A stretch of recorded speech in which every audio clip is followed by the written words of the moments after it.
Hello everyone, मेरा नाम सोनम है।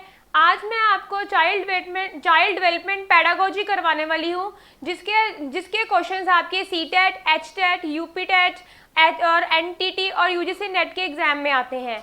तो जो कि आपका एग्जाम के क्वेश्चन सॉल्व करने में, आपका एग्जाम पास करने में आपको हेल्प करेंगे। तो आइए स्टार्ट करते हैं चाइल्ड डेवलपमेंट पैडागोजी के एमसीक्यूज। पहला क्वेश्चन है, giving the cues to children and offering support as and when needed is an example of. यानी कि बच्चे को क्यूज देना। क्यूज क्या होता है? बच्चे को क्यूज देना। क्यूज मतलब बच्चे को संकेत देना। संकेत हमने क्यूज मीन्स बच्चे को संकेत देना बच्चे को, एंड ऑफरिंग द सपोर्ट, और उसको सपोर्ट देना यानी कि उसको सहारा देना। ऑफरिंग द सपोर्ट, उसकी हेल्प करना।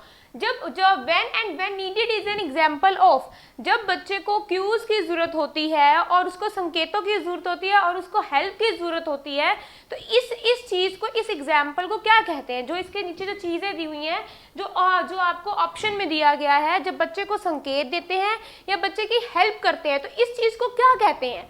तो वो उन्होंने जो पहली बात बोली वो है मॉडलिंग।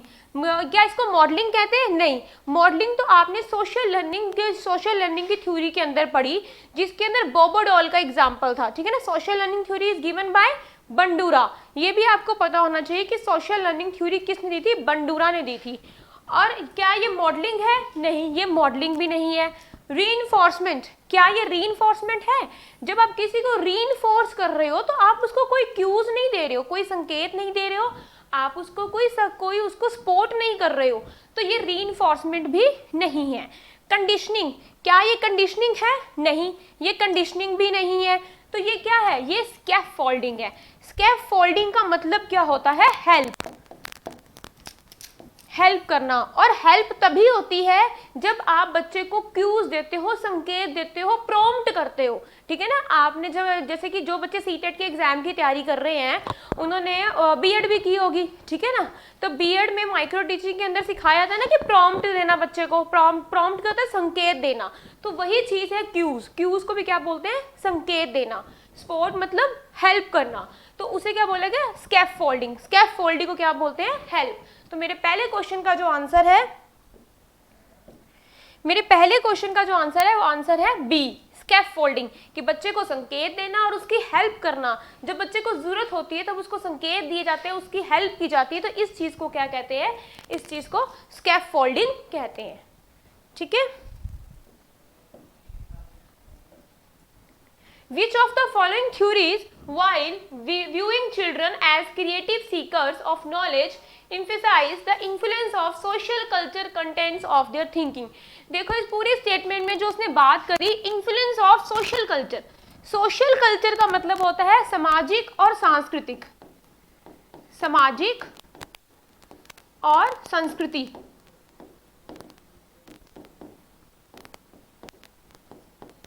ठीक है। तो जो प्रभाव डाला गया वो समाज और संस्कृति के ऊपर प्रभाव डाला गया, कंटेंट्स ऑफ देयर थिंकिंग को लेकर बच्चे की। ठीक है। जो थिंकिंग का कंटेंट है, जो जोर डाला गया, तो आपको ये पता होना चाहिए कि समाज की सोशल कल्चर थ्योरी दी किसने है। उसने यही बात ही तो करी है कि सोशल कल्चर थ्योरी दी किसने है। सोशल कल्चर थ्योरी वो किसने दी है? क्या जीन पियाजे ने दी है? नहीं, जीन पियाजे ने तो कभी सोशल कल्चर के ऊपर बोला ही नहीं।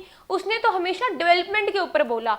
बच्चे की डेवलपमेंट भी उसने अकॉर्डिंग टू एजिस बताई कि एजिस के अकॉर्डिंग डेवलपमेंट है, तो इसके ऊपर सोशल कल्चर के ऊपर कोई बात नहीं है। तो नेक्स्ट उसने जॉन बी वाटसन बोला। नहीं, वाटसन तो हमारे बिहेवियरिस्ट थे। उन्होंने क्या बोला कि मैं बच्चे का बिहेव चेंज करूंगा, है ना। जॉन बी वाटसन की मुझे एक बच्चा ला के दो, मुझे एक बच्चा दो, मैं उसे डॉक्टर या इंजीनियर बना दूंगा।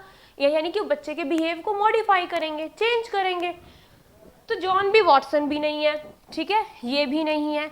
तो लॉरेंस कोलबर्ग, नहीं, कोलबर्ग भी नहीं है। क्यों? कोलबर्ग ने तो मॉरल डेवलपमेंट थ्योरी दी है, उन्होंने तो मॉरल डेवलपमेंट थ्योरी दी है। तो आंसर कौन सा इसका? आंसर है इसका लियो Vygotsky.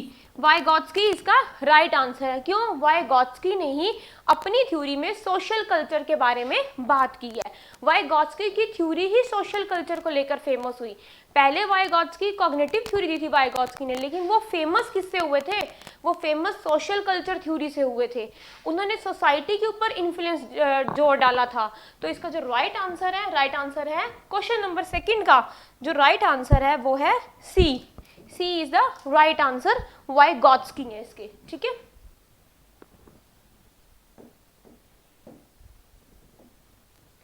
Which are the following are examples of secondary socialising agency. आप वो कह रहे हैं कि इनमें से कौन सी जो नीचे दिए गए हैं उनमें से कौन सी सेकेंडरी सोशलाइजिंग एजेंसी है। सेकेंडरी मतलब होता है गौण, गौण कह लो, द्वितीयक कह लो, गौण है। सोशलाइजिंग मतलब समाजीकरण।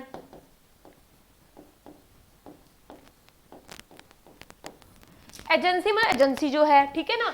तो जो सेकेंडरी सोशलाइजिंग एजेंसी है यानी कि द्वितीयक यानी कि गौण समाजीकरण एजेंसी है, वो बतानी है हमने इसमें से। सेकेंडरी सोशलाइजिंग एजेंसी पढ़ने से पहले आपको प्राइमरी भी पता होनी चाहिए कि प्राइमरी कौन सी है।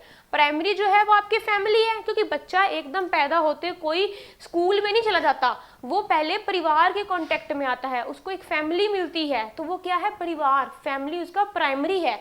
सेकेंडरी उसके बाद उसका सेकेंडरी में क्या आता है? उसका एनवायरनमेंट आ जाता है, उसका स्कूल आता है, उसकी सोसाइटी आ जाती है, ये सब उसके लिए सेकेंडरी हो जाते हैं। ठीक है, तो जो वो कहते हैं कि सेकेंडरी सोशलाइजिंग एजेंसी आपने बतानी है। तो जो इसका पहला, हर क्वेश्चन को करने का एक क्वेश्चन को करने का तरीका होता है। आपने क्वेश्चन को हमेशा रिजेक्शन मेथड से करना है, ना कि उसको ये नहीं कि हाँ इसमें ये होना चाहिए, अच्छा ये इसको एक्सेप्ट कर रहा है, ये इसको एक्सेप्ट नहीं कर रहा, ऐसे नहीं करना आपने क्वेश्चन को रिजेक्शन मेथड से करना है। जब आप क्वेश्चन को रिजेक्शन मेथड से करोगे तो क्वेश्चन सॉल्व करना आपके लिए बहुत ईजी हो जाएगा। ठीक है, नहीं तो क्वेश्चन सॉल्व करना आपके लिए टफ हो जाएगा। पहली बात, आप अपनी जो क्वेश्चन में जो क्वेश्चन आया हुआ है, जो स्टेटमेंट आई हुई है, उसको आराम से पढ़ो, ध्यान से पढ़ो कि वो क्या कह रहा है, क्या कहना चाह रहा है वो आपसे। उसके बाद आपको पता होना चाहिए कि जो चीज़ उसने कही है, आपको उस चीज़ की नॉलेज होनी चाहिए कि इस थ्योरी में इस चीज़ के बारे में बात की गई थी और इस चीज़ को क्रिटिसाइज किया गया था। दो चीज़ें आपको पता होनी चाहिए कि थ्योरी में बात किसके बारे में की गई और थ्योरी में क्रिटिसाइज किसको किया गया। ठीक है, उसके बाद आपके लिए वो क्वेश्चन सॉल्व करना ईजी हो जाएगा साइकोलॉजी के अंदर। ठीक है, अब उसने सेकेंडरी सोशलाइजिंग एजेंसी के बारे में बात करी। मुझे प्राइमरी पता है कि फैमिली होती है, ठीक है ना, तो सेकेंडरी निकालना मेरे लिए बहुत इजी हो गया। अगर मैं इसको रिजेक्शन मेथड से करती हूँ तो मैं नीचे से लेती हूँ, तो कहता है फैमिली एंड मीडिया। क्या फैमिली और मीडिया है? फैमिली तो प्राइमरी होगी और मीडिया सेकेंडरी होगी। उसने तो दोनों ही सेकेंडरी मांगी है मेरे से, ठीक है ना, तो फैमिली और मीडिया ये नहीं हो सकता। फैमिली एंड नेबरहुड ये दोनों के दोनों प्राइमरी हो गए, ये भी नहीं हो सकता। मीडिया एंड नेबरहुड, मीडिया भी हो और नेबरहुड भी हो। मीडिया मेरे लिए सेकेंडरी है, मीडिया सेकेंडरी है, लेकिन नेबरहुड मेरे लिए प्राइमरी है, ये भी नहीं हो सकता। तो इसका राइट आंसर क्या है? School and media. स्कूल और मीडिया ही उसके लिए सेकेंडरी है, क्योंकि जब बच्चा पैदा होता है तब वो प्राइमरी में आता है, प्राइमरी सोशलाइजिंग एजेंसी उसको मिलती है, उसका सोशलाइजेशन होता है। सोशलाइजेशन का मतलब ये होता है जब बच्चा सोसाइटी के कांटेक्ट में आता है तो उसको कहते हैं बच्चे का सोशलाइजेशन हो गया, मतलब बच्चे का समाजीकरण हो गया। ठीक है ना, तो इसका जो राइट आंसर है वो school and media. School and media क्या है इसका राइट आंसर? क्वेश्चन नंबर 3 का राइट आंसर है ए, स्कूल एंड मीडिया। नेक्स्ट है which of the following behaviour characteristics concrete operational stage. देखो इसमें जो बात की गई कंक्रीट ऑपरेशनल स्टेज के बारे में बात की गई as a proposed by the Jean पियाजे, जो जीन पियाजे के अंदर प्रपोज किया, जो जीन पियाजे के द्वारा प्रपोज किया गया। तो आपको पता होना चाहिए कि जीन पियाजे ने अपनी थ्योरी में 4 स्टेजेस के बारे में बात करी। वो था number first sensory motor stage जो 0 to 2 ईयर्स की थी, pre operational stage 2 to 7 years की थी, concrete operational stage 7 to 11 year की है, देन उसके बाद आपके पास आती है फॉर्मल ऑपरेशनल स्टेज जो 11 ऑनवर्ड्स चलती है। ठीक है ना, तो इसमें जो बात की गई कंक्रीट ऑपरेशनल स्टेज के बारे में बात की गई, यानी कि इसमें जो बात की गई वो 7 to 11 ईयर तक के बच्चे की बात की गई। तो 7 to 11 ईयर का जो बच्चा होता है उन्होंने उसके बिहेवियर को लेकर बात करी, तो उसमें उन्होंने बोला क्या, उसके अंदर पहली कैरेक्टरिस्टिक्स यानी कि आपने ये कंप्लीट ऑपरेशनल स्टेज के अंदर इनमें से कौन सी कैरेक्टरिस्टिक्स वेरी करती है, आती है, ठीक है। तो इसमें क्या पहली जो कैरेक्टरिस्टिक्स है डेफर्ड इमिटेशन ऑब्जेक्ट परमानेंस, ये आती है? नहीं, ये बिल्कुल नहीं आती। ऑब्जेक्ट परमानेंस तो आपकी सेंसरी मोटर स्टेज के अंदर आती है। सेंसरी मोटर स्टेज के अंदर ही बच्चे के होता है ना कि ऑब्जेक्ट परमानेंस होता है, नहीं मुझे तो यही डॉल चाहिए, कहीं से भी लाओ, मेरी जो वो डॉल गुम हो गई ना, मुझे तो वैसी डॉल चाहिए, चाहे पेरेंट्स उससे अच्छी उसको ला दे, फिर भी उसको वही डॉल चाहिए क्योंकि उसके दिमाग में वो चीज बैठी हुई है, ठीक है ना। तो that is a object permanence. Make believe play irreversibility of thought. Irreversibility of thought तो आपका प्री ऑपरेशनल स्टेज का है। Hypothetic deduction reasoning, propositional thought. Hypothetic deduction reasoning ये तब आती है बच्चे के माइंड में जब फॉर्मल ऑपरेशनल स्टेज होती है, ठीक है ना, यानी कि 11 ऑनवर्ड। तो इसका आंसर ये भी नहीं हो सकता। तो उसके बाद आता है कंजर्वेशन क्लास इंक्लूजन। तो क्या इसका आंसर ये हो सकता है? हाँ, ये आंसर है कंजर्वेशन। क्यों? क्योंकि वो चीजों को कंजर्व करके रखता है ना। कंक्रीट का मतलब क्या होता है? जब आप किसी को टच कर सकते हो, फील कर सकते हो, देख सकते हो, उसको देख के ऐसे, जिस चीज को ऐसे टच करना, उसको देखना ऐसे, दैट इज अ कंक्रीट, ठीक है ना। तो कंजर्वेशन का मतलब कहता है कंजर्व करके रखना। जैसे कि उसने एक गिलास था, गिलास में पानी था, तो वो पानी, वो गिलास के अंदर ऐसे पानी को देख रहा है, ठीक है ना। तो यानी कि वो कंक्रीट है उसके लिए, वो देख के वो कह सकता है कि ये गिलास ना पानी से ना आधा भरा हुआ है, या ये गिलास आधा खाली है। वो उसके देखने का नजरिया है कि वो आधा खाली है कि आधा भरा हुआ है। वो नजरिया जो होता है वो फिलॉसफी के अंदर आ जाता है। वो चीज आपने नहीं करनी। आपको खाली कंक्रीट ऑपरेशनल स्टेज का पता होना चाहिए कि कंक्रीट क्या होता है, जब चीजों को टच कर सकते हो, टच करके उसको टच किया, उसको देख रहे हो। यानी उसने अपने हाथ में गिलास को पकड़ा और उसमें वो देख रहा है कि पानी आधा है, that is a concrete operational stage. और कंक्रीट ऑपरेशनल स्टेज की जो बात होती है वो बात होती है कंजर्वेशन क्लास इंक्लूजन की, ठीक है। तो इस क्वेश्चन का जो राइट आंसर है वो राइट आंसर है डी। इस क्वेश्चन का राइट आंसर है, फोर्थ क्वेश्चन का राइट आंसर है डी। नेक्स्ट आती है which of the following construct does right to education act 2009 advocates. यानी कि राइट टू एजुकेशन एक्ट आप सब लोगों को पता होना चाहिए कि 2009 में आया। तो इसके अंदर जो बात की गई वो क्या बात थी, किसको लेके बात की गई? सेग्रीग्रेशन को लेके बात की गई? नहीं। मेन स्ट्रीम को लेके बात की गई? नहीं। देन उसके बाद इंटीग्रेटेड एजुकेशन को लेके बात की गई? नहीं। इसके अंदर जो बात की गई वो बात थी इंक्लूसिव एजुकेशन को लेकर, यानी कि समावेशी शिक्षा। इंक्लूसिव एजुकेशन को हिंदी में कहते हैं समावेशी शिक्षा। और इंटीग्रेटेड एजुकेशन, जो इंटीग्रेटेड एजुकेशन होती है इसको कहते हैं एकीकृत शिक्षा।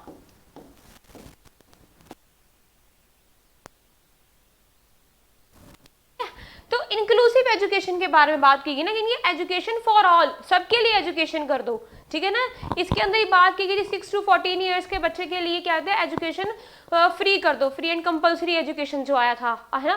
तो ये जो बात की थी इंक्लूसिव एजुकेशन के बारे में बात की गई थी समावेशी शिक्षा में। जो ये बात की 6 to 14 ईयर्स के बच्चे के लिए फ्री एंड कंपलसरी एजुकेशन कर दी जाए, तो वो थी SSA, सर्व शिक्षा अभियान के अंदर बात हुई थी, ठीक है। तो सर्व शिक्षा अभियान SSA के बारे में बात हुई थी। उससे रिलेटेड क्वेश्चन भी आपकी चाइल्ड साइकोलॉजी के अंदर आता है, वो भी क्वेश्चन मैं आपको करवाऊंगी, ठीक है। तो इसका राइट आंसर है इंक्लूसिव एजुकेशन, फिफ्थ।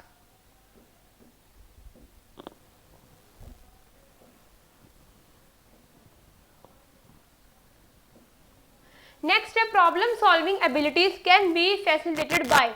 जो प्रॉब्लम सॉल्विंग एबिलिटी है मतलब समस्या समाधान की योग्यता। प्रॉब्लम सॉल्विंग को क्या कहते हैं? समाधान की योग्यता, समस्या समाधान की योग्यता। कैन बी फैसिलिटेटेड बाय, किसको फैसिलिटेट की गई? Encourage the use of analogy. अगर आप एनालॉगीज का यूज करते हो तो एनालॉगी का मतलब क्या होता है? समानता, सदृश्यता, समानता या फिर सदृश्यता, ठीक है ना। सदृश्यता या समानता, कभी भी सदृश्यता या समानता से प्रॉब्लम सॉल्व कर सकते हो आप आपके अंदर प्रॉब्लम सॉल्विंग की एबिलिटी आएगी? नहीं, वो भी नहीं आएगी। नेक्स्ट है generating the fear among the student. बच्चे के अंदर अगर आप डर पैदा करेंगे तो वो वो लाइफ में क्या कभी किसी प्रॉब्लम को सॉल्व कर पाएगा, कभी किसी प्रॉब्लम को फेस कर पाएगा? नहीं, वो भी नहीं होगा उसके अंदर। Focusing on the drill and practice, focus करना आपने ड्रिल और प्रैक्टिस से। हाँ, ये हो सकता है उसका ड्रिल और प्रैक्टिस। जब किसी बच्चे को बार बार किसी चीज की प्रैक्टिस करवाई जाएगी तो वो फिर क्या होगा, वो उस चीज को करने में सक्षम हो जाएगा, ठीक है ना, कैपेबल हो जाएगा। उसके बाद उसके सामने उससे रिलेटेड कोई भी प्रॉब्लम आएगी तो वो प्रॉब्लम को सॉल्व कर सकता है, उसके अंदर समस्या समाधान की योग्यता पैदा हो जाएगी। Encourage the fixed process of solving the problem, encourage करना fixed process of solving the problems, तो ये इसका आंसर नहीं है। इसका जो राइट आंसर है focus on the drill and practice, कि बच्चे से बार बार अभ्यास कराया जाए तभी बच्चे के अंदर प्रॉब्लम को सॉल्व करने की एबिलिटी जनरेट होगी, पैदा होगी, ठीक है ना। अगर उसके सामने बार बार कोई प्रॉब्लम रखी जाएगी और उसको बोला जाएगा कि इसको सॉल्व कैसे करोगे आप, तो बच्चा अपना दिमाग लगाएगा, उसको उस प्रॉब्लम को सॉल्व करने के लिए वो अभ्यास करेगा, प्रैक्टिस करेगा, तभी वो प्रॉब्लम को सॉल्व कर पाएगा, ठीक है ना। तो इसका राइट आंसर जो है focus on drill and practice, यानी कि क्वेश्चन नंबर 6 का राइट आंसर है सी। सी इसका राइट आंसर है। नेक्स्ट है which of the following practice promote the meaningful learning, ऐसी कौन सी प्रैक्टिस है जो मीनिंगफुल लर्निंग को प्रमोट करती है, ठीक है ना। यानी कि ऐसी वो प्रैक्टिस बताते हैं, नीचे जो प्रैक्टिस दी गई है जो प्रमोट करती है मीनिंगफुल लर्निंग को, यानी कि जो उसका अधिगम हो, अधिगम का एक अर्थ हो, मीनिंगफुल लर्निंग हो उसकी। लर्निंग का मतलब होता है अधिगम, लर्न करना, लर्निंग, ठीक है ना। तो उसका नंबर फर्स्ट पॉइंट पे कॉर्पोरल पनिशमेंट। कॉर्पोरल पनिशमेंट, अगर आप किसी को बार बार पनिश करते रहोगे, सजा दोगे, किसी बच्चे ने कोई गलत काम किया, आपने उसको समझाने के बजाय उसको पनिश किया, सजा दी, तो क्या वो मीनिंगफुल लर्निंग करेगा? वो कभी नहीं करेगा। उसको ये होगा मैंने काम गलत किया, मैडम ने मेरे को सजा दे दी, उसकी पनिशमेंट कर दिया, पनिश किया, मेरे नहीं होगा, मतलब मैं ये लर्निंग नहीं करूंगा, वो मीनिंगफुल लर्निंग की तरफ जाएगा ही नहीं। जैसा आप उसका बिहेव चाहते हो वैसा वो काम ही नहीं करेगा, ठीक है ना। तो वो कॉर्पोरल पनिशमेंट, जब किसी को पनिशमेंट दी जाती है तो उससे आप मीनिंगफुल लर्निंग नहीं करवा सकते, ठीक है, ये इसका आंसर नहीं है। नेक्स्ट है कोऑपरेटिव लर्निंग एनवायरनमेंट। हाँ, अगर उसके आप कोऑपरेटिव लर्निंग एनवायरनमेंट, कोऑपरेटिव करके चलोगे, उसको कोऑपरेटिव लर्निंग एनवायरनमेंट उसको दोगे, ठीक है ना। तो कोऑपरेटिव का मतलब क्या होता है? सहयोगात्मक। कोऑपरेट करोगे ना, कोऑपरेट करोगे आप उसके साथ, सहयोगात्मक। कोऑपरेटिव लर्निंग एनवायरनमेंट यानी कि उसको अधिगम, लर्निंग का मतलब है अधिगम, एनवायरनमेंट मतलब पर्यावरण।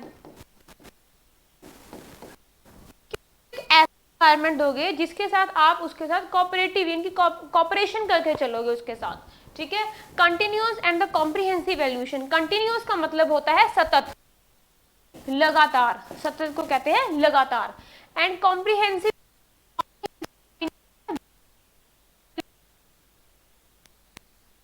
Continuous and the comprehensive evaluation के बारे में बात करी कि कंटिन्यूअस और कॉम्प्रिहेंसिव इवैल्यूएशन से क्या आप बच्चे से मीनिंगफुल लर्निंग करा सकते हो? हाँ, हम उससे करा सकते हैं, लगातार और व्यापक स्तर पर उसको इवैल्यूएट करके। यानी कि जब वो कोई वर्क कर रहा है तो आप उसको इवैल्यूएट कर रहे हो, लेकिन आप उसको एकदम डांट के नहीं तूने ऐसे नहीं करना, तूने ऐसे क्यों किया, या उसे गुस्सा करना नहीं, उसको सिर्फ इवैल्यूएट करा और फिर उसको आराम से उस चीज़ को समझाया, तो उससे बच्चे की आप मीनिंगफुल लर्निंग करवा सकते हो।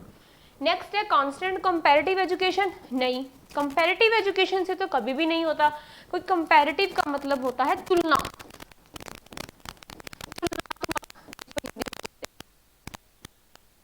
है ना, स्थिर तुलनात्मक एजुकेशन। इससे तो कुछ नहीं होगा, जब चीज स्थिर है, कांस्टेंट है, क्या कर लोगे उससे आप? कुछ भी नहीं। तो इसका जो राइट आंसर है सेकंड और थर्ड, यानी कि कोऑपरेटिव लर्निंग एनवायरनमेंट इसका राइट आंसर है, और कंटिन्यूअस एंड कॉम्प्रिहेंसिव इवैल्यूएशन इसका राइट आंसर है। तो ए इसका राइट आंसर है, सेकंड एंड थर्ड।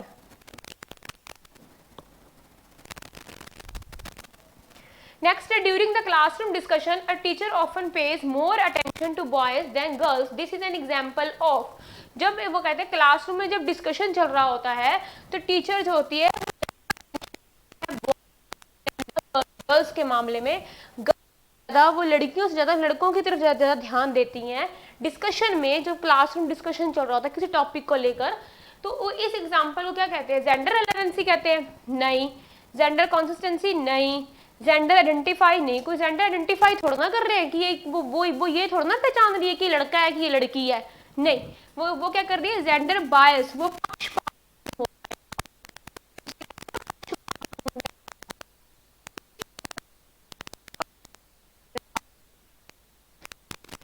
जब आपने किसी की फेवर ली, जब आप किसी की फेवर में खड़े हो, अगर वो गलत भी है तब भी आप उसकी फेवर में खड़े हो, मतलब जेंडर बायस हो, ठीक है ना, तो आप उसका पक्ष ले रहे हो। हम कहते हैं ना तू उसका पक्ष ले रहा है, तो डेट इज इसी चीज को बोला गया जेंडर बायस, क्योंकि उसने गर्ल्स से ज्यादा बॉयज की तरफ ध्यान दिया, ठीक है। तो इसका राइट आंसर है सी। नेक्स्ट है which of the following statement about intelligence is correct. अब वो कहते हैं नीचे दी गई स्टेटमेंट में से आप ये बताओ कि इंटेलिजेंसी की कौन सी स्टेटमेंट जो है सही है। बुद्धि की स्टेटमेंट, इंटेलिजेंसी को कहते हैं बुद्धि, बुद्धि की। Intelligency is a unifactor and a single trait. आपको पता होना चाहिए इंटेलिजेंसी कभी भी यूनिफैक्टर नहीं होती। इंटेलिजेंसी के अंदर जो है यूनिटरी फैक्टर मीन्स वो ये एक थ्योरी दी गई है, ये स्टर्न ने दी है, लेकिन इंटेलिजेंसी खुद में यूनिटरी फैक्टर नहीं है। इंटेलिजेंसी के अंदर तो बहुत से फैक्टर हैं, ठीक है ना, वो खाली यूनिटरी नहीं है। तो उसमें बात करी intelligence is a unitary factor and a single trait है, वो किसी एक गुण के बारे में बात की गई है उसमें नहीं। Intelligence is a multi dimensional and set of the complex ability. हाँ ये है, इंटेलिजेंसी एक मल्टी डायमेंशनल भी है और एक सेट ऑफ कॉम्प्लेक्स एबिलिटीज भी हैं इसके अंदर, हाँ ये है। नेक्स्ट देखते हैं intelligence is a fixed ability. Intelligence के अंदर जो एबिलिटी है वो क्या फिक्स्ड है, जो कि डिटरमिन की गई at the time of the birth only, यानी कि बर्थ के टाइम पे ही वो डिटरमाइन हो गई कि हाँ इसके अंदर इतनी इंटेलिजेंसी है। ऐसा नहीं है, ऐसा बिल्कुल नहीं होता। नेक्स्ट है intelligence can be accurately measure, उसको किया जा सकता है and determine by the using the standard test से, तो ऐसा भी इसके अंदर कुछ नहीं है। तो इसका जो राइट आंसर है, राइट आंसर क्या है, intelligence is a multi dimensional and a set of the complex ability. ये क्या है, कॉम्प्लेक्स एबिलिटी है। क्वेश्चन नंबर 9 का राइट आंसर है बी। नेक्स्ट है which of the following is the most effective of teaching learning. Teaching learning, effective मतलब होता है प्रभावपूर्ण, प्रभावपूर्ण, और टीचिंग लर्निंग का मतलब होता है शिक्षण अधिगम, शिक्षण अधिगम। तो वो कहते हैं विच ऑफ द फॉलोइंग, जो नीचे दिए गए हैं उनमें से ये बताओ कि जो शिक्षण अधिगम को सबसे ज़्यादा प्रभावित करते हैं, प्रभावपूर्ण बनाते हैं, यानी कि जब आप अपनी टीचिंग लर्निंग को इफेक्टिव बनाते हो, प्रभावपूर्ण करते हो कि आपकी टीचिंग लर्निंग बहुत अच्छी होनी चाहिए, तो उसके अंदर कौन से एग्जाम्पल, उसके अंदर क्या आता है, ऑब्जर्वेशन विदाउट एनालिसिस। क्या आप बिना एनालाइज करे चीज़ों को ऑब्जर्व कर सकते हो? नहीं कर सकते हो जब तक आप चीज़ों का विश्लेषण नहीं करोगे। विश्लेषण, एनालिसिस को क्या कहते हैं, विश्लेषण। एनालिसिस का मतलब ये होता है जैसे आपको किसी चीज़ के बारे में कोई नॉलेज है, ठीक है, फॉर एग्जाम्पल आपको किसी चीज़ की कोई नॉलेज है, ठीक है, आपको मान लो कार की नॉलेज है, आपको कार के मॉडल्स पता है, आपको कार के सारे मॉडल्स के नाम पता है, ठीक है, ये उसका बेस मॉडल है, ये उसका टॉप मॉडल है, ये उसका मिड का मॉडल है, ठीक है, सारा कुछ आपको पता है। आपको जैसे आपको सब कुछ पता है, आपको एक कार का पता, फॉर एग्जांपल एक कार है, जैसे हुंडई की कोई कार है, ग्रैंड आइटन है, जो कुछ भी लगा लो आपको उस कार का पता है। आप क्या करते हो फिर, आपको कारों का पता है, ये फलाना, ये बेस मॉडल है, ये टॉप मॉडल है, ये बीच का मॉडल है, ये तीनों पता है आपको। ये नॉलेज आपके पास है, ये सिंथेसिस है, ये जुड़ी हुई है, संश्लेषण है।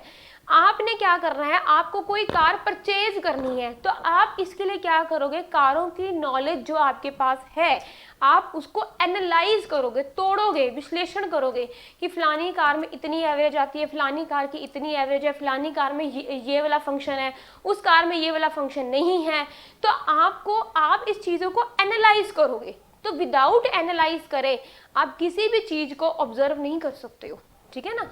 तो इसका जो वो कहते हैं कि टीचिंग लर्निंग, शिक्षण अधिगम प्रभावपूर्ण होगा, ये ऑब्जर्वेशन विदाउट एनालिसिस से तो नहीं होगा, ये इसका आंसर नहीं है। अगला है इमिटेशन एंड रेपिटेशन। जब आप इमिटेशन का मतलब होता है अनुकरण करना, या नकल करना, अनुकरण करना या नकल करना। तो इमिटेशन एंड रेपिटिशंस, क्या इससे भी आपकी टीचिंग लर्निंग इफेक्टिव होगी? इससे भी नहीं होगी। रोट मेमोराइजेशन ऑफ कंटेंट, कि रोट मेमोराइजेशन, कि रट्टे ही मारते रहना, रोट मेमोराइजेशन करना कंटेंट की, तो क्या इससे आपकी टीचिंग लर्निंग इफेक्टिव होगी? नहीं होगी। Exploration of the relationship between the concept, यानी कि हाँ इससे आपकी होगी जब आपको कंसेप्ट्स के बीच का रिलेशनशिप पता होगा और उसको एक्सप्लोर करना है, तो ये इसका राइट आंसर है, exploration of the relationship between the concept. तो इसका राइट आंसर है डी, 10th का राइट आंसर है डी। अगला है fitting the new information into existing schema is known as. अब देखो ये जो क्वेश्चन है, ये क्वेश्चन बहुत सीधी फॉर्म में आ रखा है, बहुत ही सिंपल सा आया हुआ है कि फिटिंग न्यू इंफॉर्मेशन, कि नई सूचना को, नई इंफॉर्मेशन को, सूचना है नई है, उसको फिट करना है, ऐड करना है, जोड़ना है इनटू द एग्जिस्टिंग, यानी कि जो एग्जिस्ट कर रहा है स्कीमा के अंदर, इसको कहते हैं हम स्कीमा। हिंदी में भी इसको स्कीमा ही बोलते हैं, स्कीमा, यानी कि एक स्कीमा के अंदर, यानी कि जो नॉलेज एग्जिस्ट कर रही है वो आपके लिए स्कीमा है। स्कीमा के अंदर जब कोई नई नॉलेज ऐड कर दी जाती है, यानी कि जब किसी पुरानी नॉलेज के अंदर नई नॉलेज को हम ऐड करते हैं तो उसको हम कहते हैं एसिमुलेशन। एसिमुलेशन मतलब आत्मसातीकरण या आत्मसात करना, ठीक है। और उसको हमने बोला एसिमुलेशन, यानी कि इसका राइट आंसर क्या है? एसिमुलेशन। जब हम पुरानी नॉलेज को मॉडिफाई करते हैं, एडजस्ट करते हैं, तो उसको हम बोलते हैं एकोमोडेशन।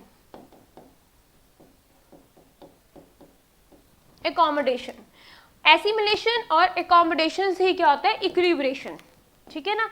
ऑर्गेनाइजेशन का यहाँ कोई मतलब नहीं है, ठीक है। तो ये जो क्वेश्चन है आपको इस स्टेटमेंट से पता लगना चाहिए कि ये क्वेश्चन जीन पियाजे की थ्योरी में से लिया गया और इसमें स्कीमा के बारे में बात की गई कि स्कीमा के अंदर जब हम कोई फिट करते हैं नई इंफॉर्मेशन तो उसे क्या कहते हैं? उसको बोलते हैं हम एसिमुलेशन, ठीक है। तो इसका राइट आंसर जो है, राइट आंसर है इसका बी। नेक्स्ट है which of the following is the primary socializing agency. अब वो पूछ रहा है नीचे दिए बताइए कि प्राइमरी सोशलाइजिंग एजेंसी कौन सी है इसमें से। तो क्या स्कूल है? नहीं, पैदा होते बच्चा स्कूल में कभी नहीं जाता, ये स्कूल नहीं है। गवर्नमेंट सरकार के कॉन्टेक्ट में आ रहा है वो? नहीं आ रहा। मीडिया? नहीं। इसका राइट आंसर क्या है? फैमिली। फैमिली इसका राइट आंसर है। क्वेश्चन नंबर 12 का राइट आंसर है डी। नेक्स्ट है अकॉर्डिंग टू पियाजेस थ्योरी, पियाजे की थ्योरी के अकॉर्डिंग चिल्ड्रन लर्न बाय, बच्चा किससे सीखता है? Memorizing information by paying the due attention, memorize करता है information by paying the due attention से, तो ये इसका आंसर नहीं है। स्कैफोल्डिंग प्रोवाइडेड, देखो स्कैफोल्डिंग के बारे में बात होते ही आपको पता लग जाना चाहिए कि जीन पियाजे की थ्योरी में स्कैफोल्डिंग की कोई बात ही नहीं हुई थी। जीन पियाजे की स्कैफोल्डिंग की बात तो वाइगॉट्स्की की थ्योरी में हुई है, तो ये इसका आंसर है ही नहीं है। तो अगला है प्रोसेस ऑफ एडेप्टेशन। हाँ, एडेप्टेशन के बारे में बात हुई, तो ये भी प्रोसेस है ना एडेप्टेशन का। अगर आप बच्चा चीज़ों को तभी सीखेगा जब वो अडेप्ट करेगा। एसिमुलेशन और एकोमोडेशन दोनों के मिलने से क्या होता है? एडेप्टेशन, ठीक है ना। तो अब चीज़ों को अडेप्ट करेगा वो तभी सीख पाएगा। Changing their behaviour when offer the appropriate rewards, ये इसका आंसर नहीं है। तो इसका राइट आंसर है प्रोसेस ऑफ एडेप्टेशन। नेक्स्ट है use of methods where the learners own initiative and efforts are involved is an example of. Use of methods करा वेयर, जहाँ पे लर्नर्स खुद से ही, ऑन मतलब अपने आप खुद से ही, इनिशिएटिव कर लेता है एंड एफर्ट्स मतलब प्रयत्न करता है, are involved is an example of, यानी कि जब बच्चा खुद से ही कोई काम कर रहा है ना, तो उसको उस मेथड को क्या बोला उन्होंने? Deductive method? नहीं, डिडक्टिव मेथड तो जनरल टू स्पेसिफिक होता है, वो तो किसी के थ्रू होता है, वो तो क्लासेस में होता है, हाई क्लासेस में जब टीचर वहां जाता है, ठीक है ना। तो क्या इसका आंसर डिडक्टिव मेथड है? डिडक्टिव को क्या बोलते हैं? निगमनात्मक या निगमन विधि, इसको बोलते हैं निगमन विधि।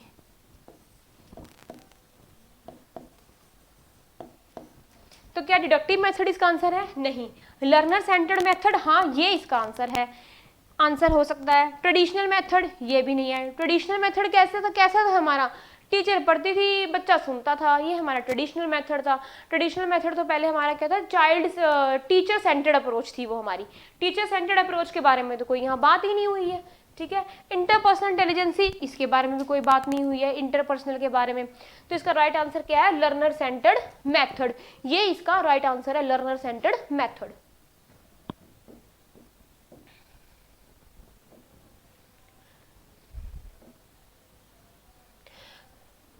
The cognitive ability that comes in the pre-operational period is, जो cognitive ability है, cognitive का मतलब होता है संज्ञानात्मक, संज्ञानात्मक मतलब इसको इंग्लिश में कहते हैं knowledge. Ability that comes in the pre operational stage में, यानी कि जो संज्ञानात्मक योग्यता है वो आपकी आती है प्री ऑपरेशनल स्टेज के अंदर, तो उसे आप क्या कहते हो? उसको हम क्या कहते हैं? Hypothetic deductive thinking, ability for abstract thinking, ability for goal directed behaviour या ability to take other opinion. तो हाइपोथेटिक डिडक्टिव रीजनिंग के बारे में बात तो फॉर्मल ऑपरेशनल स्टेज में हुई है, ये तो इसका आंसर है ही नहीं है। एब्स्ट्रैक्ट थिंकिंग तो प्री ऑपरेशनल स्टेज के अंदर आती ही नहीं है, तो ये भी इसका आंसर नहीं, क्योंकि कंक्रीट में जाके तो चीज़ों को देख के समझना शुरू होता है। Ability of goal directed behaviour, तो ये भी इसका आंसर नहीं है, ये तो हमारा सेंसरी मोटर स्टेज के अंदर आता है। तो ability to take other opinions, तो ये इसका राइट आंसर है। तो क्वेश्चन नंबर 15 का राइट आंसर है डी। नेक्स्ट है learning disability in motor skills is called. अब लर्निंग डिसेबिलिटी है, यानी कि अधिगम अक्षमता जिसे आप बोलते हो, लर्निंग डिसेबिलिटी, यानी कि डिसेबल है वो बच्चा इन मोटर स्किल्स, जिसकी लर्निंग डिसेबिलिटी इन मोटर स्किल्स में होती है, जिसकी मोटर स्किल्स जिसमें यानी कि आपके हाथ पैर जो काम कर रहे होते हैं, आर्म्स को ऊपर करना, नीचे करना, टांगों को हिलाना, हाथों पैरों को हिलाना, ये आपकी मोटर स्किल्स है। तो इसमें कोई डिसेबिलिटी आ जाए तो उसे क्या कहते हैं? यानी कि इसमें से कोई एक चीज़ खराब हो जाए या वो अंग ना चले आपका, तो उसे क्या कहते हैं? उसको कहते डिस्कैलकुलिया? नहीं, उसको डिस्कैलकुलिया नहीं कहते, क्योंकि डिस्कैलकुलिया जो होता है वो डिस्कैलकुलिया जिस बच्चे को होगा उसको कैलकुलेशन से रिलेटेड प्रॉब्लम होगी, यानी कि उसका मैथ वीक होगा, ठीक है ना, तो कैलकुलेशन वाली प्रॉब्लम है डिस्कैलकुलिया। डिसलेक्सिया? नहीं, डिसलेक्सिया होती है वो रीडिंग प्रॉब्लम होती है, ठीक है। डिसअफेजिया? ये भी नहीं है, तो इसका राइट आंसर है डिस्प्रैक्सिया। डिस्प्रैक्सिया होता है मोटर स्किल्स वाले बच्चों को। ये क्वेश्चन जो है, ये क्वेश्चन आपका C TET, H TET, UP TET, HNTT इन एग्जाम में और इवन देन यूजीसी नेट के पेपर में भी ये क्वेश्चन आता है। लर्निंग डिसेबिलिटी के ऊपर क्वेश्चन जरूर आता है। इसमें और सारी डिसेबिलिटीज के बारे में पूछता है, ADHD के बारे में पूछता है, जिसको भूख ज़्यादा लगती है वो कौन सी बीमारी है, और जिसको भूख बहुत कम लगती है वो कौन सी बीमारी है, तो ये सब चीज़ों के बारे में वो पूछता है। तो ये क्वेश्चन ज़रूर आता है और इस चैप्टर से रिलेटेड क्वेश्चन बहुत सारे आते हैं।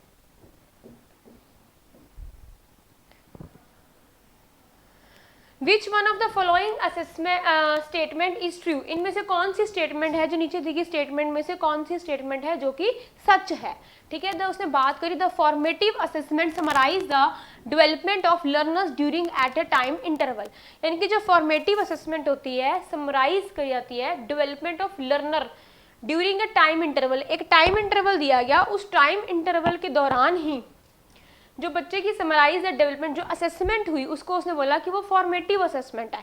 फॉर्मेटिव का मतलब, फॉर्मेटिव असेसमेंट दो तरह की होती है, एक फॉर्मेटिव और एक समेटिव। समेटिव के बारे में, समेटिव क्या होती है? योगात्मक। फॉर्मेटिव जो होती है उसके अंदर 4 FA होते हैं। 4 FA के अंदर क्या होता है? आपके स्कूल के क्लास टेस्ट होते हैं और आपके यूटीज होते हैं। यूटीज मतलब यूनिट टेस्ट एग्जाम होते हैं, ठीक है। फॉर्मेटिव असेसमेंट जो होती है वो जैसे टीचर ने आपको यूनिट टेस्ट यूटीज आपको एक यूनिट कराई और उसके बाद आपका टेस्ट ले लिया, that is a formative test हो गया। क्लास टेस्ट जब टीचर लेते हैं that is a formative test, जब पूरा क्लास में पढ़ा चुकी होती है, ठीक है, उसके बाद लास्ट के 5-10 मिनट वो क्वेश्चन पुटअप कर लेती है आपसे, तो that is a formative assessment. जो असेसमेंट साथ की साथ हो रही है आपके वो फॉर्मेटिव है। लेकिन समेटिव जो होती है वो 2 ऐसे होते हैं। समेटिव असेसमेंट जो होती है उसके अंदर क्या होते हैं 2 ऐसे होते हैं, मीन्स कि वो साल में 2 बार पेपर होते हैं आफ्टर 6 मंथ बाद, ठीक है ना। एक हुए 6 मंथ बाद, फिर एक हुए 6 मंथ बाद, तो उन दोनों के जो नंबर होते हैं वो टोटल कर लिए जाते हैं, आपका ग्रेड बनाया जाता है, उसके अंदर आपकी को करिकुलर एक्टिविटीज़, आपकी अचीवमेंट, आपकी असेसमेंट, पूरा साल आपका रिकॉर्ड कैसा रहा, वो सारा कुछ उसके अंदर होता है समिटिव के अंदर। तो समिटिव कभी भी लगातार नहीं होती, वो तो 6 मंथ के गैप पे हुई समिटिव, ठीक है। फॉर्मेटिव कंटिन्यूस हो जाती है। तो formative assessment is summarize the development of learner during a time interval. हाँ ये हो सकती है time interval. Formative assessment can sometimes be summative assessment and vice versa. क्या फॉर्मेटिव असेसमेंट कैन समटाइम, कभी कभी फॉर्मेटिव असेसमेंट समेटिव असेसमेंट में हो सकती है एंड वाइस वर्सा, ये भी नहीं है। Summative assessment implies that assessment is a continuous. जो समेटिव असेसमेंट है, इनकी जो योगात्मक मूल्यांकन है आपका, क्या वो कंटिन्यूस है, लगातार होता है? वो नहीं होता। द मेजर ऑब्जेक्टिव जो है आपका द फॉर्मेटिव असेसमेंट का is to grade and the achievement of students, यानी कि फॉर्मेटिव में तो ग्रेड की कोई बात ही नहीं है। तो आंसर क्या है इसका? राइट आंसर फर्स्ट है, ए इसका राइट आंसर है। The formative assessment summarize the development of learners during a time interval. तो ये इसका राइट आंसर है। Which of the following is the least important in the process of thinking, यानी कि least मतलब सबसे कम, सबसे कम, इंपॉर्टेंट मतलब महत्वपूर्ण, थिंकिंग मतलब सोच, प्रोसेस मतलब प्रक्रिया या क्रिया, प्रक्रिया, यानी कि जो सबसे कम महत्वपूर्ण है सोच के प्रोसेस में, इनमें से वो कौन सा है? नीचे जो दिया गया है, पहला है रीजनिंग। रीजनिंग तो सबसे कम हो ही नहीं सकता, रीजनिंग होगी तभी तो थिंकिंग होगी ना। सोचोगे, रीजनिंग करोगे, तर्क वितर्क करोगे किसी टॉपिक को लेकर, तो उसके बारे में सोचोगे ना, तो रीजनिंग तो उसका सबसे इंपॉर्टेंट है, ये भी नहीं है। प्रॉब्लम होगी तभी तो सोचोगे ना, प्रॉब्लम भी उसका इंपॉर्टेंट है, क्योंकि प्रॉब्लम होगी तो हम थिंकिंग कर रहे हैं ना। अगर हमारे सामने कोई प्रॉब्लम ही नहीं होगी तो हम थिंकिंग भी नहीं करेंगे, तो ये भी नहीं है। जनरलाइजेशन भी सबसे इंपॉर्टेंट है, समानीकरण करना, मतलब हम जब चीज़ों को समानीकरण कर देते हैं, यानी कि जैसे आपने किसी एक रूल को पूरी दुनिया पे अप्लाई कर दिया, डेट इज जनरलाइजेशन कर दिया आपने उसको। जैसे आप एजुकेशन इम्प्लीकेशन करते हो चाइल्ड साइकोलॉजी के अंदर किसी भी थ्योरी को लेकर, तो आप उसको इम्प्लीकेशन, उनके एजुकेशनल इम्प्लीकेशन करते हो, मीन्स आपने जो आपके पास रिजल्ट निकलता है आप उसको जनरलाइज करते हो, समानीकरण करते हो उसका, ठीक है ना। तो ऐसे जब आप कोई रिसर्च करते हो तो उसमें भी जब आपका रिजल्ट आता है तो आप उसको जनरलाइज करते हो। फॉर एग्जांपल जैसे आप देखो कोरोना वायरस हुआ, ठीक है ना। अब जो कोरोना वायरस है तो उसको क्या कहते हैं कि आप मास्क पहनो, सैनिटाइज करो हाथों को, तो इसको जो ये चीज़ निकाली डॉक्टर्स ने, तो उसको क्या किया, उसको जनरलाइज कर दिया ना, वो सब पे अप्लाई हो रहा है, that is a generalization. Generalization को हिंदी में क्या कहते हैं? समानीकरण।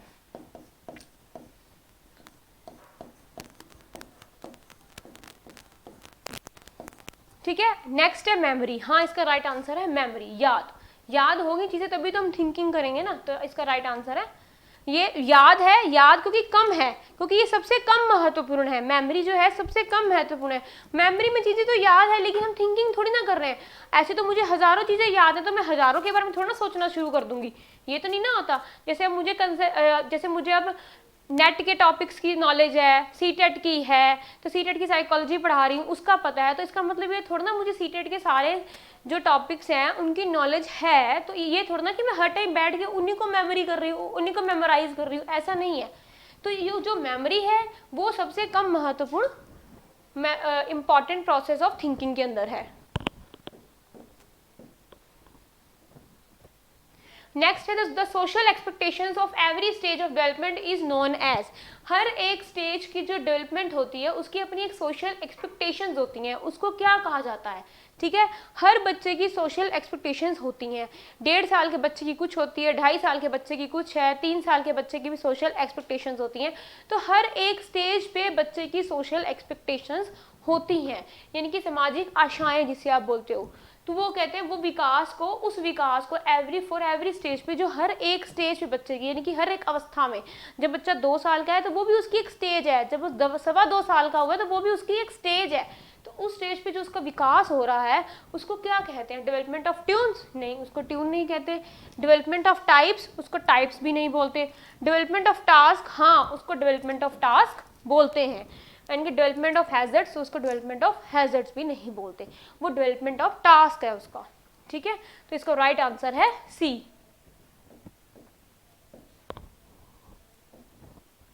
अकॉर्डिंग टू लिव वाइगोत्स्की जो है इज लर्निंग इज, वाइगोत्स्की के अकॉर्डिंग लर्निंग क्या है? Learning is an individual activity है, और पैसिव एक्टिविटी है, या एक कंडीशनल एक्टिविटी है, या एक सोशल एक्टिविटी है। तो वाइगोत्स्की के अकॉर्डिंग आपको वाइगोत्स्की की थ्योरी याद होनी चाहिए कि वाइगोत्स्की ने अपनी थ्योरी में किसके बारे में बात की है। तो आपको ये चीज़ क्लियर होनी चाहिए कि वाइगोत्स्की ने अपनी थ्योरी में सोसाइटी के बारे में बात करी है, सोशल कल्चर के बारे में बात करी है। तो इसका जो राइट आंसर होगा वो आपको देखते ही पता लग जाएगा कि वो उसने ये कोई बात करी है एन इंडिविजुअल एक्टिविटी के बारे में? नहीं करी।